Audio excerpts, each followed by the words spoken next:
Es exministro, o fue ministro de Planificación Federal, Inversión Pública y Servicios de la Nación Argentina durante el gobierno de Néstor Kirchner entre el 2003 y 2007. También en el mismo cargo con el gobierno de Cristina Fernández de Kirchner entre el 2007 y el 2015. Además de haber sido funcionario, ministro de Gobierno, ministro de Economía y Obras Públicas en la provincia de Santa Cruz. Es un reconocido político argentino, lo tenemos en línea a Julio Devido. Buen día, Julio, muchas gracias por atendernos. ¿Cómo le va? ¿Cómo están? Encantado de saludarlos, a todos los compañeros ahí en la mesa y bueno, a toda la audiencia de ustedes ahí en Neuquén. Bueno, como político reconocido argentino, queríamos consultarle en primer término, Julio, ¿cómo ve el panorama económico en nuestro país, el acuerdo con el Fondo Monetario Internacional y las medidas que se vinieron tomando que al parecer no estarían alcanzando? ¿Qué medidas debería tomar el gobierno para revertir esta situación? Bueno, en primer lugar creo que la mayor falencia que hoy tenemos es la falta de planificación. Al no haber una planificación explícita del gobierno, como hubo durante los gobiernos de Néstor y Cristina a través de los planes de desarrollo estratégico, de los cuales eran absolutamente federales, participaban las provincias, junto obviamente con la conducción a nivel nacional del ministro de Planificación, en este caso quien les habla. La planificación, pese a que algunos no compañeros, sino algunos dirigentes entienden que el Estado no puede planificar, que el mercado es el que plantea todas las expectativas y alternativas económicas que pueden tener los ciudadanos o el pueblo en general, evidentemente descree que el Estado pueda planificar. La prueba está al canto que Macri, creo que una de sus primeras medidas fue, digamos, deshacer el Ministerio de Planificación, digamos, destruirlo. En términos burocráticos, el Ministerio desaparece. Lo mismo, bueno, el gobierno de Alberto Fernández no lo repuso. Yo creo que inmediatamente habría que retomar esos planes de desarrollo estratégico llevados adelante en aquel momento y darles vigencia, o sea, ponerlos y actualizarlos hoy en el marco de un país federal con los estados federales. Esta es una falencia enorme. Luego vemos que claramente la Constitución del 49, en su artículo 40, marcaba que la totalidad de las actividades económicas debían estar en manos privadas, excepto los servicios públicos y la administración del comercio exterior. Cuando hablamos de la administración del comercio exterior, hablamos de cómo se administra y cómo se reparte, cómo se, de alguna manera, se genera un esquema de reparto más equitativo de las ganancias del país. Los excedentes exportables, o sea, lo que no consumimos acá, deberían ser, o sea, su plusvalía, la ganancia que generan, deberían ser de todos los argentinos. Cada uno le tocará una parte de acuerdo al esfuerzo, inclusive al capital invertido. Pero el Estado no puede estar ausente del reparto de las ganancias del comercio exterior. No se puede limitar solamente a pedirle a las 8 o 9 exportadoras, fundamentalmente de grano y cereales, y también las que exportan petróleo, que son las propias compañías, a que depositen el dinero o estabilicen esos dólares en el mercado, en el Banco Central. Así que creo que sin servicios públicos, sin que el Estado tenga una presencia mucho más protagónica, fundamentalmente en el sector energético, del cual Neuquén es una provincia protagónica durante nuestro mandato, y cuando se recuperó YPF, digamos, los 40 días que yo estuve a cargo de la intervención, los gobernadores de provincias petroleras tuvieron una activa participación en cómo se organizó la empresa. Después se asumió el ingeniero Galucci, bueno, ya la historia ahí fue diferente.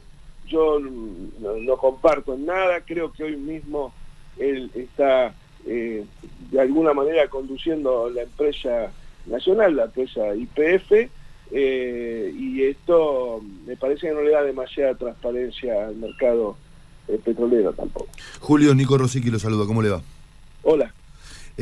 Cuando uno mira la conformación de la coalición existente de gobierno, da la impresión de que la mayoría de las actrices y actores que conformaban la coalición allá por 2003, 2004, 2005 están representados, pero los resultados que se están teniendo no parecen ser los mismos que hubo en aquella época. ¿Qué es lo que cambia la conducción? Mirá, me da la sensación que, en primer lugar, partimos de una base, como hablábamos del Ministerio de Planificación, que desapareció. Y con él la planificación, que también me quedó un pequeño apunte. Si cuando no planifica el país en el marco de su soberanía, planifica el imperio dominante, o sea, el país hegemónico. En este caso sería centralmente Estados Unidos y de alguna manera parte de Europa, aunque Europa ha perdido mucha influencia, fundamentalmente por el fracaso estruendoso de las empresas prestadoras de servicios públicos, llámese Telefónica, llámese Telecom, llámese Repsol, que ustedes lo han vivido. Iberia, con aerolíneas, etcétera. Marsan, en aerolíneas, las empresas prestadoras de servicios europeas fueron realmente un fracaso rotundo en la Argentina, y gran parte de los contratos, muchos fueron resueltos y demás. La propia Electricité de France, que estaba acá en la de Norte. Creo que eso marca las claras que la hegemonía que hay que mirar hoy y a la que hay que combatir y hay que planificar para neutralizar es la norteamericana, claramente. Sí. Pero yo lo que digo es, ¿no se ve hoy una posibilidad de confluencia en una conducción del mismo espacio? ¿Está conducido el mismo espacio o estas internas que vemos marcan una falta de un sálvese quien pueda, digamos? No, yo no creo ni que sea un sálvese quien pueda, ni mucho menos. Me da la sensación que la denominada coalición, yo cuando voté un frente que debería haber estado conducido por el peronismo. Claro. No una coalición. El otro día, no sé, le escuché un comentario periodístico o algún dirigente, no recuerdo ahora quién, pero digamos lo que yo sostengo siempre, las coaliciones, se puede gobernar con una coalición solo si el país es un país que tiene una república parlamentaria, no presidencialista. Claro. A mí me da la sensación que el Frente de Todos está definitivamente partido, esa partición se va a marcar con absoluta claridad hoy, cuando se termine esta suerte de comedia trágica, si vale la redundancia o paradójica, que es la aprobación en el Congreso de una facultad que era propia del Poder Ejecutivo, hasta que a algún iluminado se le dio sacar la ley de sustentabilidad de la deuda para blanquearle a Macri el endeudamiento, porque el endeudamiento está blanqueado desde la aprobación de la ley de sustentabilidad de la deuda. Es decir, lamentablemente muchos compañeros que votan en contra del acuerdo, tal vez en aquel momento también hubieran querido hacerlo y por un problema de organicidad no lo hicieron. Y a veces hay que sincerar la diferencia de tiempo, porque si no después vienen los problemas como el que estamos viendo ahora. Creo claramente que hoy estamos partidos entre albertistas y cristinistas. Yo realmente abogo por una renovación histórica, tanto dirigencial como de actualización de las políticas que impulsara fundamentalmente Néstor Kirchner en los primeros 4 años de gobierno, en una etapa de peronismo que realmente se ponga al frente de un frente, te diría, de liberación nacional. Claro. Y cuando hablo de liberación nacional no hablo de cuestiones bélicas, sino hablo de liberar la cabeza y entender hasta qué punto estamos subsumidos y poder explicar y poner a debate la sociedad el poder hegemónico de la potencia dominante, y entender que la Argentina es un país que tiene capacidad, fortaleza y recursos como para administrar su destino. No necesitaría el Fondo Monetario para administrar su riqueza, pero claro, para poder poner coto a esto que estamos viendo es fundamental la unión del campo popular. Y claramente no juntarnos más para ganarle a otros, sino ganar para poder llevar adelante un plan y un proceso de desarrollo político y productivo muy importante. Debido, lo mejor para este frente para el 2023 sería un PASO dentro del espacio para dejar claros los roles de cada uno. Mira, lo mejor sería que bajaran la inflación y que se pusieran a planificar y a gestionar, porque quedan casi 2 años de gobierno.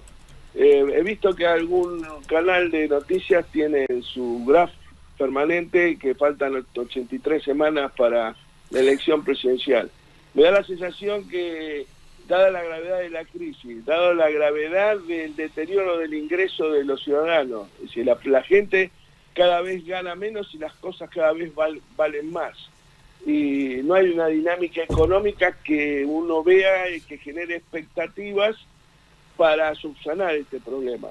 Me da la sensación que más que hora de candidatura es hora de cumplir los programas.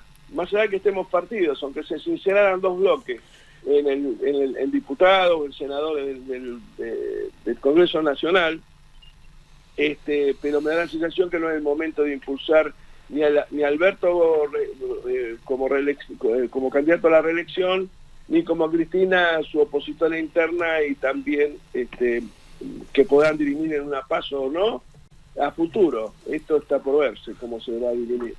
Me parece que hay que faltar el respeto a la gente, que hay que atender los problemas de la gente, que hay que atender el gravísimo problema de la carestía de la vida, de la dinámica de aumento de los de los insumos. Más un kilo de tomate vale 400 pesos. O sea, esto y un salario mínimo no llega a 30.000 y dice que lo quieren llevar a 47.000, pero para diciembre de este año. Ahí están los verdaderos problemas, no quién va a ser el candidato. Si no, no vale más que mirar las encuestas para darse cuenta del enorme rechazo que tendrían nuestros teóricos 2 futuros candidatos.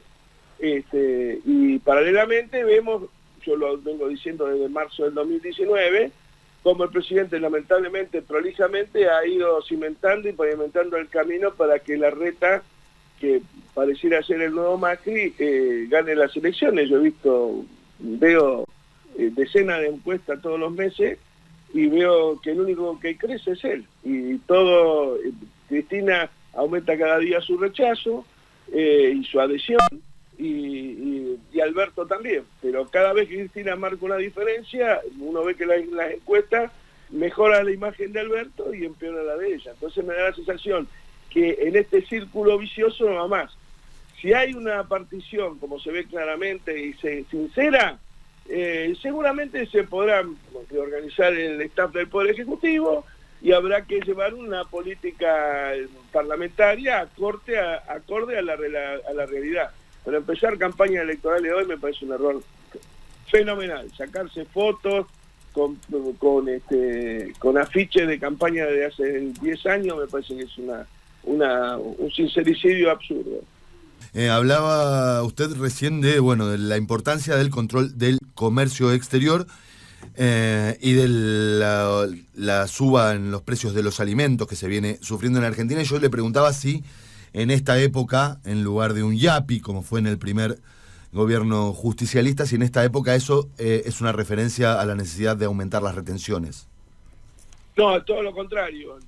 La verdad que yo creo que esa sería la solución para terminar con esa bendita discusión.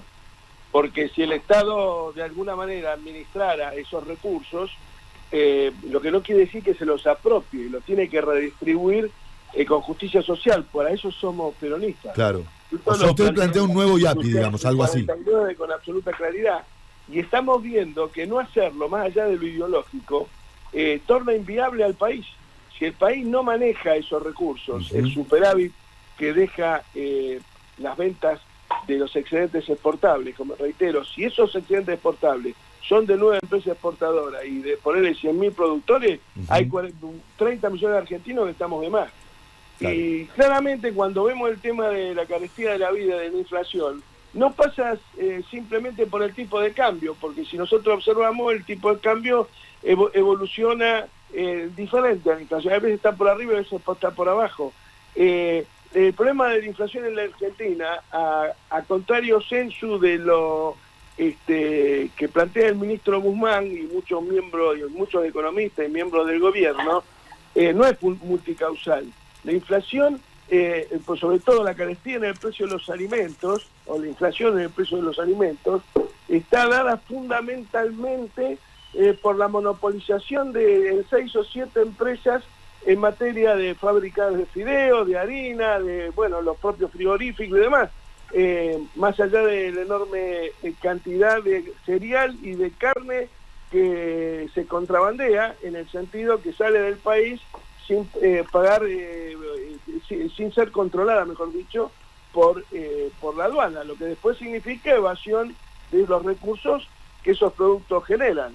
Entonces, claramente, tenemos que terminar con la cuestión de pensar que la inflación es multicausal. La inflación se la debemos a Arcor, una empresa de alimentos que el año pasado ganó el 142%, cuando todos los argentinos o los sectores medios como nosotros lo estamos fundiendo y hay enorme masa de los sectores medios que pasan a ser pobres y pobres que pasan a ser indigentes, está claramente que hay claramente una contradicción. Creo que no pienso en el IAPI, creo que hay que ser más que lo que decía anteriormente, hay que ser más creativo en las políticas, con fuerte participación, etcétera, etcétera. Y el problema fiscal de la Argentina no es que suban o bajen las retenciones, sino la falta de voluntad política de recaudar que tiene la AFIP, que pesca en la pecera, pesca en las aguas en que nadamos los giles, que estamos en blanco y que tenemos todo nuestro patrimonio debidamente blanqueado. Julio, Entonces, te saluda. Esto es lo que no puede ser. Te saluda Marcos Muñoz, ¿cómo estás? ¿Cómo estás? Te escucho, recuerdo tu frase del 2008, siempre activo, lúcido en las declaraciones.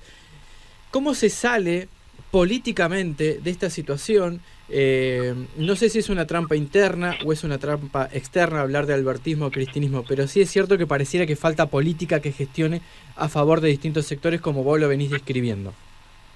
¿Estás activamente vinculado a Cristina hoy? ¿Estás más cerca de Soberano? ¿Qué opinás de estas pequeñas expresiones muy lúcidas que van apareciendo, pero que algunos leen como un intento de desarticulación? No, pienso como vos decís, que son muy pequeñas, que hay que buscar sectores que busquen un nuevo sentido de patria para recuperar el sentido de patria, el sentido de nación, el sentido del federalismo, de la soberanía de los estados provinciales. Eso se ha perdido. Me da la sensación que en general se crean estas agrupaciones para realinear espacios internos y buscar referencias que lo ayuden a acceder a distintos accesos de la administración, a cargos. Y me parece que el problema no pasa ya por ahí. Cristina tiene que entender que claramente la responsabilidad política de la elección de Alberto históricamente va a recaer sobre ella. Tiene que generar un análisis profundo y un debate. Yo hoy ni soy cristinista ni soy albertista, claramente. Yo voté otra cosa. Claro. Y creo que, por ejemplo, gestos como el que dio Máximo al renunciar a la presidencia del bloque y otros que espero que dé a futuro, sí, sin ninguna duda alumbrarán espacios y caminos y senderos posibles para un país más vivible y para iniciar un proceso de liberación que debería empezar por estos dos puntos que yo te digo: recuperar las empresas de servicio, que la empresa YPF realmente sea testigo del sector energético junto con los gobernadores de las provincias productoras de hidrocarburos, que son las dueñas del recurso, a partir de la Constitución del 94, y eso es un tema que está cerrado, que es indiscutible y no se va a rediscutir nunca más, porque está en la base de aquella Argentina que soñaron Rosas y los caudillos federales, claramente. Así que me da la sensación que hay que abrir los debates, los consensos, y fundamentalmente que YPF tiene que recuperar el rol de empresa testigo del Estado ante las otras empresas petroleras y no testigo de las petroleras del Estado. Volviendo al tema de abrir el debate en la política, en este caso de un espacio amplio como es el Frente. ¿Vos estás diciendo que es necesario y que no se está dando ese debate genuinamente hacia el interior? No, lo que se discute son posiciones relativas, nada más. Okay. ¿Vos ves algún debate político de fondo? No, yo creo que hace rato no hay debate y que se ha renunciado a la posibilidad de pensar y de escuchar diversas voces en el Frente, al menos uno lo observa, ¿no?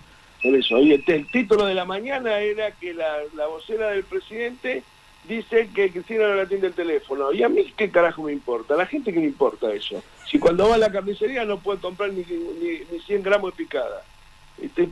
No sé si soy claro. Sí, clarísimo. Hay que hablarle a la gente de sus problemas y resolvérselo, que para eso fuimos al gobierno. Y las cuestiones internas, resolverlas como corresponde, en marco de un debate franco, amplio, y si hay que partirse, que se parta. Yo lo que creo que lo que hay que construir es un Frente de Liberación Nacional, como el que planteó el general Perón en la confitería Nino en el año 72, cuando junto con el radicalismo, el desarrollismo, el socialismo, el comunismo y demás, armaron el Frente Cívico de Liberación Nacional, claro, que después dio origen al Frente Justicialista de Liberación, ya que era una herramienta electoral, el otro una herramienta estratégica, una herramienta de Estado, que sin ninguna duda debiera ser recreada. Y hay un montón de opiniones y espacios, como el de Milagro Sala en Jujuy, como un montón de compañeros que seguramente iremos dando algunas señales también a futuro, y me parece, te reitero, que el gesto de Máximo de renunciar al presidencia del bloque yo lo valoro enormemente, pero tiene que ser el principio de otra serie de gestos que atraigan, por cierto, la conformación de un espacio diferente, en donde el objetivo central sea romper la hegemonía dominante, que es la que ha transformado a la Argentina en una colonia. Julio, saliendo de lo político y yendo a lo personal, porque bueno, a mí particularmente, y creo que a mucha gente le interesa, usted fue uno de los hombres más perseguidos durante los 4 años del macrismo, perseguidos, digo, por el montaje judicial que hubo y con los servicios de inteligencia y determinadas cadenas de prensa. ¿En qué situación está usted judicialmente hoy y cómo lo está llevando? No, igual lo peor, simplemente, digamos, por una decisión, una de las pocas decisiones razonables que obtuve fue la excarcelación, porque no tengo ninguna condena firme. Veo en la persecución no fue durante el macrismo, sigue ahora también. O sea, no te voy a entrar en detalles, pero sigue igual tanto para mí como también en parte para la presidenta, para la expresidenta, como para algunos otros compañeros, muy pocos compañeros. El resto de los demás, bueno, ayer el presidente de la Cámara de Diputados habló en un reportaje de los machos del OFF, de Récord, bueno, que siguen trabajando en OFF, a lo mejor de posiciones que parecieran ser de compañeros, y trabajan de fiscal y perseguidores nuestros, por acción u omisión. Claramente, centralizar el problema de la persecución en la justicia, diría que, no quiero decir que no es justo, porque sería una paradoja, pero digamos, no responde a la realidad. Si la justicia que tenemos responde también a la realidad de los otros dos poderes, el legislativo y el ejecutivo, que no hacen absolutamente nada en el marco del control cruzado que debe haber entre poderes en una república, ¿no? Bien. Julio De Vido, le agradecemos mucho habernos atendido en esta mañana, ha sido muy amable. Bueno, un abrazo a todos los compañeros de Neuquén y muy particularmente a ustedes y a la compañera que me contactó también para poder hacer la nota. Así que un abrazo enorme a todos. Muchas gracias, hasta pronto. Julio. Bueno, estaba hablando de nuestra productora Laura Vincent, el diálogo con Julio De Vido, un reconocido político argentino.